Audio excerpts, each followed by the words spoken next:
ST बसमध्ये तिकिटाच्या वादातून हाणामारी, व्हिडिओ व्हायरल। नमस्कार मित्रांनो, मी अंजली पाटील। स्वागत आहे आपला नायगरा सिटी केबलच्या NCN न्यूज मध्ये। चला आता पाहूया शहर व ग्रामीण भागाचे ताज्या घडामोडी। दिनांक 3 जुलै रोजी 4च्या दरम्यान एक व्हिडिओ व्हायरल झाला आहे, ज्यात एसटी बसमध्ये तिकिटाच्या वादातून हाणामारी झाल्याचे दिसत आहे। ही घटना कंधार तालुक्यातील आहे। कंधार आगारातून ही बस निघाली होती। पातळ पाटीजवळ सूर्यकांत किरतवाड हा व्यक्ती बसमध्ये चढला। त्याला वाहक संतोष खंदारे यांनी तिकीट काढण्यास सांगितले। प्रवाशाने नवीन कायद्यानुसार आपल्याला मोफत प्रवासाची सुविधा असल्याचे सांगून आधार कार्ड दिले, परंतु वाहकाने पुन्हा त्याला तिकीट काढण्याची मागणी केली।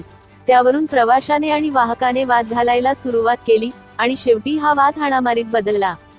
चालत्या बसमध्ये झालेल्या या हाणामारीचे व्हिडिओ सोशल मीडियावर व्हायरल झाला आहे। हे होते आजचे बातमीपत्रक। तर पुन्हा भेटूया याच वेळी याच ठिकाणी। तोपर्यंत पाहत रहा नायगरा सिटी केबलच्या NCN न्यूज। मित्रांनो, लाईक, शेअर, कमेंट्स व सबस्क्राईब करा। जर तुम्ही आमचे चॅनल सबस्क्राईब केले तर तुम्हाला सर्व महत्त्वाच्या बातम्या आणि महत्त्वाची माहिती मिळेल। त्यामुळे कृपया आमचे चॅनल सबस्क्राईब करा। धन्यवाद।